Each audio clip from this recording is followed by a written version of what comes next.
사무엘하 14장 1절에서 11절 말씀입니다.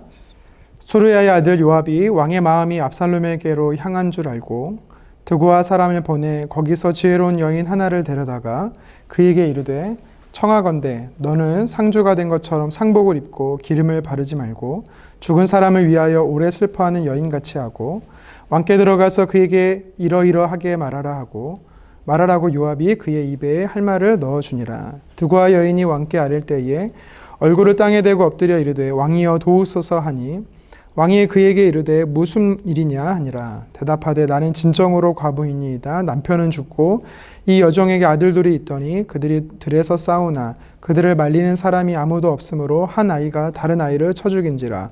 온 족속이 일어나서 당신의 여종 나를 핍박하여 말하기를 그의 동생을 쳐 죽인 자를 내놓으라. 우리가 그의 동생 죽인 죄를 갚아 그를 죽여 상속자 될 것까지 끊겠노라 하오니 그러한즉 그들이 내게 남아있는 숯불을 꺼서 내 남편의 이름과 씨를 세상에 남겨두지 아니하겠나이다 하니 왕이 여인에게 이르되 내 집으로 가라. 내가 너를 위하여 명령을 내리리라 하는지라. 드고아 여인이 왕께 아뢰되 내 주 왕이여 그 죄는 나와 내 아버지의 집으로 돌릴 것이니 왕과 왕위는 허물이 없으리이다. 왕이 이르되 누구든지 내게 말하는 자를 내게로 데려오라. 그가 다시는 너를 건드리지도 못하리라 하니라. 여인이 이르되 청하건대 왕은 왕의 하나님 여호와를 기억하사 원수 갚는 자가 더 죽이지 못하게 하옵소서. 내 아들을 죽일까 두렵나이다. 하니 왕이 이르되 여호와께서 살아계심을 두고 맹세하노니 내 아들의 머리카락 하나도 땅에 떨어지지 아니하리라 하니라. 아멘. 크신 뜻을 따라 라는 제목으로 말씀 증거하겠습니다. 시간이 약이라는 말이 있습니다. 과거의 아픔과 상처는 시간이 지나면 잊혀지고 아물게 된다는 이야기죠. 당신은 아무것도 못할 것 같았지만 시간이 지나게 되면 사람들이 일상의 삶을 되찾을 때 쓰는 표현입니다. 하지만 아무리 오랜 시간이 흘러도 해결해 주지 못하는 경우도 있습니다. 바로 자녀를 잃은 부모의 마음인 것이지요. 1994년과 95년도에 연이어서 일어났던 참사가 있었습니다. 부실공사가 원인이 되었던 성수대교 붕괴와 상품백화점 붕괴지요. 많은 인명피해를 낳습니다. 벌써 25년 이상의 시간이 지나서 우리 기억 속에는 희미해진 사건이지만 당시에 자녀를 잃은 부모들은 큰 상심이 있었던 사건입니다. 역시 시간이 흘러서 이제 그분들도 웃을 때는 웃고 또 많은 사람들을 만나서 모임에도 나가 참석하고 한다고 하십니다.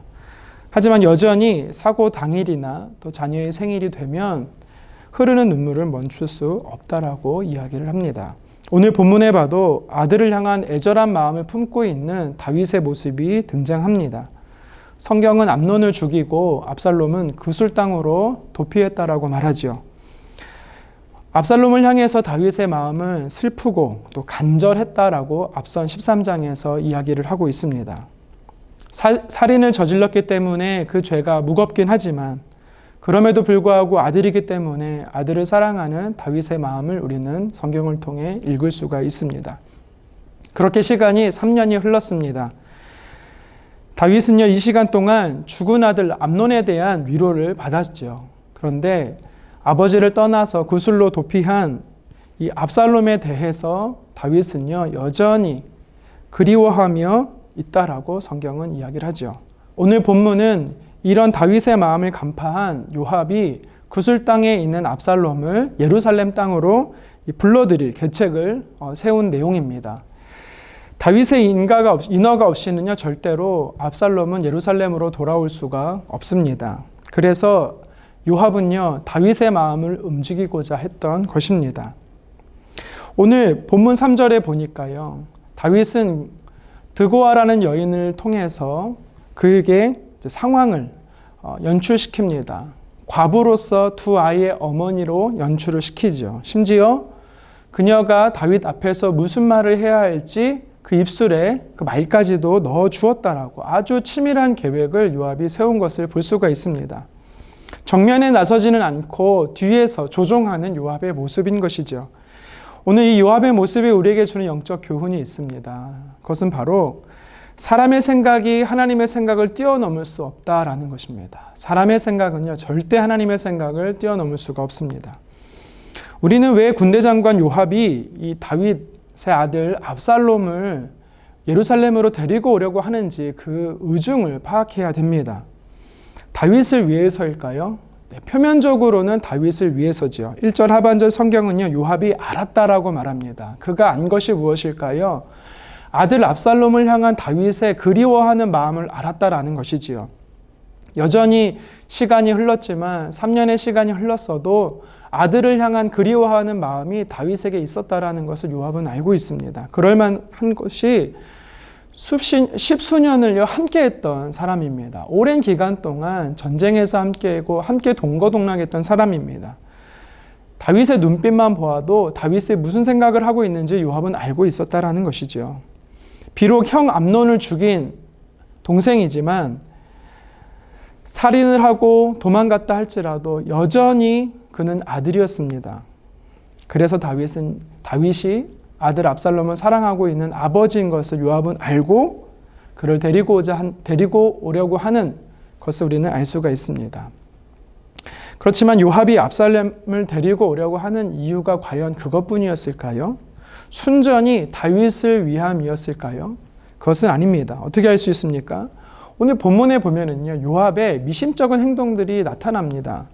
왜 요압은요, 드고아 여인을 데리고 왔을까요? 성경에 보니까 지혜로운 여인이기 때문에 데리고 왔을 수도 있겠지만 왜 하필 드고아에 있는 여인이었을까요? 나단 선지자를 데리고 왔으면 안 됐을까요? 아니면 다른 또 다윗의 신하들과 함께 다윗을 설득하려고 했으면 안 됐을까요? 드고아란 지역은요, 요압의 고향 베들레헴에서부터 약 10km 서쪽으로 떨어져 있는 작은 마을입니다. 당시 베들레헴도 작은 도시인데 그보다 더 시골 같은 도시가 바로 드고아였습니다. 그러니까 드고아에서 사람을 데리고 왔어야만 의심받지 않을 행동이 있었기 때문에 요압은요, 드고아에서 이 여인을 데리고 온 것이죠. 그러니까 뭔가를 숨기려고 하는 의도가 있었다라는 것입니다. 또 요압의 숨은 의도는 무엇입니까? 여러 정황을 살펴보면 요압이 1절 하반절에 알았다라는 것은요, 단순히 아들 압살롬을 향한 다윗의 그리워하는 마음만이 아니었다라는 것이지요. 다윗은요, 압살롬을 후계작으로 삼고자 하는 마음을 알았다라는 것을 우리는 유추할 수가 있습니다. 일단 장로 암논은요, 살해돼서 세상에 없습니다. 그리고 둘째는 다니엘이라고 불리는 길르압이 있습니다. 그런데 성경의 기록은 없지만 전승에 따르면 그 역시 일찍 죽어서 없다라고 이야기를 하죠. 그러니까 다윗에게 있어서 이제 맏아들 역할을 해야 될 사람이 누구냐면 바로 압살롬이었던 것입니다. 셋째 압살롬이지요. 비록 형 암논을 살인하고 구슬당으로 도피했지만 다윗이 그를 미워하지 않고 사랑하는 마음이 있다라는 것을 알았기 때문에 요압은요, 다윗의 후계자로 압살롬을 생각하고 있다라는 것을 간파했던 것입니다. 그러니까 다윗의 후계자로 이 압살롬을 밀고자 했던 것이죠. 요압은요, 다윗을 위해서라기보다는 충성심에 다윗을 위해서라기보다는요, 자신의 입신양명을 위해서 다윗 이후에 자신의 입지를 강화시키기 위해서 압살롬을 예루살렘으로 데려오고자 한 것을 우리는 알 수 있다라는 것입니다. 왕이 후계자로 생각하고 만약 다윗이 압살롬을 왕의 후계자로 생각하고 있다 한들 또 왕들 중에 가장 유력한 이 왕의 후보자가 될 수 있는 가능성이 있다 한들 여러분 중요한 것은요, 우리가 이 상황들에 대한 결과를 너무나 잘 알고 있습니다. 다른 사람보다 선수쳐서 요압이 계획을 세우고 계책을 보였지만 결국 사람의 생각은요, 하나님의 생각을 뛰어넘을 수가 없는 것입니다. 성경 잠언 16장 9절은 말합니다. 사람이 마음으로 계획할지라도 그 길을 계획할지라도 그 걸음을 인도하시는 분은 여호와 하나님이십니다. 여러분, 우리가 아무리 철저하게 계획하고 준비해도 하나님과 뜻과 다르다라면, 하나님의 인도하심이 아니다라면 헛수고에 불과한 것이지요. 인간 요압은요, 다윗의 마음을 잘 헤아렸습니다. 하지만 하나님의 뜻을 헤아리지 않은 잘못을 범하고 있는 것이지요. 압살롬이 아닌 여디디아로 불렸던 솔로몬이 다윗의 후계자가 되는 것을 우리는 잘 알고 있습니다. 그렇기 때문에 본문 요압의 계략이 한심하게 느껴지는 이유가 바로 이것이죠. 우리는 생각하고 행동하는 것, 계획하는 것, 모든 것이 하나님의 뜻과 하나님의 마음, 하나님의 생각과 부합해야 되는 것입니다. 지금 내가 하고 있는 것이 하나님 뜻과 일치가 되는지를 우리는 늘 점검해 봐야 되는 것이지요. 고린도전서 1장 25절을 말씀합니다. 하나님의 어리석음이 사람보다 지혜롭고 하나님의 약하심이 사람보다 강하니라. 아멘. 아무리 사람이 뛰어난 계획을 세워도요, 하나님보다 다 연약한 것입니다. 하나님 뜻이 아니면 뛰어난 전략과 전술도 모두 수포로 돌아가는 것입니다. 그래서 우리는 요압처럼 인간적인 기회를 따라서 살아서는 안 되는 것이죠. 이것을 기회주의자라고 말합니다. 신앙의 모습이 기회주의자가 되지 않기를 원합니다. 하나님께서 기뻐하시지 않기 때문이죠. 자신의 이기적인 목적을 위해서 신앙생활을 하시는 분들이 있습니까? 자신의 입맛대로 신앙을 선택하시는 분이 혹시 있으십니까? 축복이 임할 때는 믿는다라고 말하고 잠시 잠깐의 고난이 왔을 때는 주를 떠나는 자들이 혹시 있으십니까? 하나님께서는 이런 모습들을 기뻐하지 않으십니다. 사람의 생각대로 움직이는 것보다 우리가 하나님의 크신 뜻을 따라서 움직이는 사람이 되기를 간절히 소망합니다. 가룟 유다도 그렇고 아나니아와의 삽비라도 그렇고 오늘 본문의 요압도 그랬던 것처럼 이기적인 생각과 기회를 따라서 살면 결국 결말은 좋지가 않습니다. 그래서 하나님의 사람들은요, 내 생각보다 크시고 뛰어나신 하나님의 뜻을 구하며 살아야 되는 것입니다. 계속해서 드고와 여인의 고백을 듣고 다윗의 반응이 나타납니다. 오늘 이것이 우리에게 또 도전하는 메시지가 있는데요. 바로 하나님의 사람은요, 연약한 자를 도와야 한다라는 것입니다. 물론 모든 상황은 거짓이었습니다. 과부인 것도 거짓이었고 두 아들이 있고 두 아들이 싸워 작은 아들이 죽었다라는 사실도 다 거짓이죠. 하지만 이 이야기를 다 듣고 다윗은요 분노합니다. 거룩한 화를 내는 것이지요. 이 모습을 보면서 우리는 다윗이 참 어리석다, 그것에 속았는가, 우리는 그렇게 생각할 것이 아니라 왜 다윗이 이런 반응을 보였는지 우리는 생각해야 되는 것입니다. 출애굽기 22장 22절에 보면 하나님께서 모세를 통해서 이스라엘 백성들을 향해 과부를 해롭게 하지 말라라고 명령을 했습니다. 율법으로 정한 것이지요. 신명기 27장 19절에서도 보면 객이나 고아나 과부의 송사를 억울하게 하는 자는 저주를 받을 것이다라고 말합니다. 다시 말해서 지도자는요, 약자들을 감싸야 된다라고 성경은 이야기하고 있는 것이죠.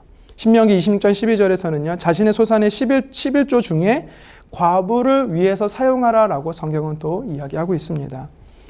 과부로 지칭되어지는 사회의 약자들이 있습니다. 억울한 일을 당하거나 어려움 가운데 처해 있는 사람들을 하나님의 사람들은 또 국가적으로도 법적으로 보호하라라고 하나님께서 이야기하고 있는 것이지요. 그래서 다윗은요, 권위자로서 법적으로 이 여인을 보호하고자 하는 거룩한 분노를 내고 있는 것입니다. 다윗은 반드시 여인의 안타까운 상황을 모른 척해서는 안 됐습니다. 왕이기 때문에 그런 것이 아니라 하나님의 사람이기 때문에 그래서는 안 된다라고 성경은 이야기합니다. 저와 여러분들도 마찬가지입니다. 다윗의 모습처럼 하나님의 사람으로 약자와 어려운 자, 힘든 자들을 우리는요 돌볼 의무와 책임이 우리에게 있는 것이지요. 다윗은 이 여인의 스토리를 다 듣고 무려 3번이나 걸쳐서 약속을 하죠. 8절 하반절에는 너를 위해 명령을 내리겠다라는 약속을 합니다. 10절 하반절에는 너를 아무도 건들지 못하게 하겠다. 11절 하반절에 뭐랍니까? 내 나머지 아들이 머리카락 하나도 땅에 떨어지지 아니하도록 하겠다라고 강력한 3번에 걸쳐서 약속을 하고 있습니다. 반드시 돕겠다라는 다윗의 뜻인 것이죠. 다윗의 뜻은요, 하나님의 뜻과 하나님의 뜻 안에서 움직이는 모습들이었던 것을 우리는 기억해야 됩니다. 다윗의 이런 모습들이 우리에게 도전하는 것입니다. 저와 여러분들 주변에 약자, 어려운 자가 있다라면 우리는 예수님의 마음으로 하나님의 사랑을 흘려보내기에 힘쓰기를 다시 한번 주님의 이름으로 축원합니다. 말씀을 정리합니다. 두고와 여인을 다윗에게 보냈던 이 뒤에서 조종했던 요압의 모습을 우리는 살펴봤습니다. 아무리 뛰어난 계획도요, 하나님의 크신 뜻을 넘어설 수가 없는 것입니다. 하나님의 뜻과 다르다라면 소용이 없다라는 것입니다. 사람의 생각은 하나님의 생각에 절대 미치지 못하는 것입니다. 그래서 우리는요, 하나님의 뜻을 먼저 구해야 되는 것입니다. 뿐만 아닙니다. 우리가 동기가 선하든 그렇지 않든 먼저 하나님의 뜻이 어디 있는지를 알아야 합니다. 하나님께서는요, 연약한 자, 힘들고 어려운 자를 도우라라고 분명히 말씀하셨습니다. 그래서 우리는 그렇게 어려운 사람들이 처해 있는 상황 속에서요, 다윗과 같이 하나님 말씀에 순종하며 돕기를 힘써야 되는 것입니다. 그래서 오늘 하루도 저와 여러분들이 하나님의 크신 뜻이 무엇인지를 먼저 묻고 또 크신 하나님의 뜻 안에서 생각하고 그 크신 뜻 안에서 행동하는 하루가 되어지기를 주님의 이름으로 축원합니다. 기도하겠습니다. 주님, 우리가 매일매일 어떤 생각과 행동을 결정하기에 앞서 하나님의 크신 뜻을 먼저 구하는 자 되기를 간절히 원합니다. 그래서 하나님의 선하시고 기뻐하시고 온전한 뜻을 분별하여서 하나님의 뜻이 나의 뜻이 되어 하나님을 기쁘시게 하며 결정하고 행동할 수 있게 도와 주시옵소서. 이기적인 욕심으로 욕망으로 어떤 계획을 세우는 자 되지 않기 원합니다. 요압과 같이 하나님 이기적인 신앙의 삶을 살지 않기 원합니다.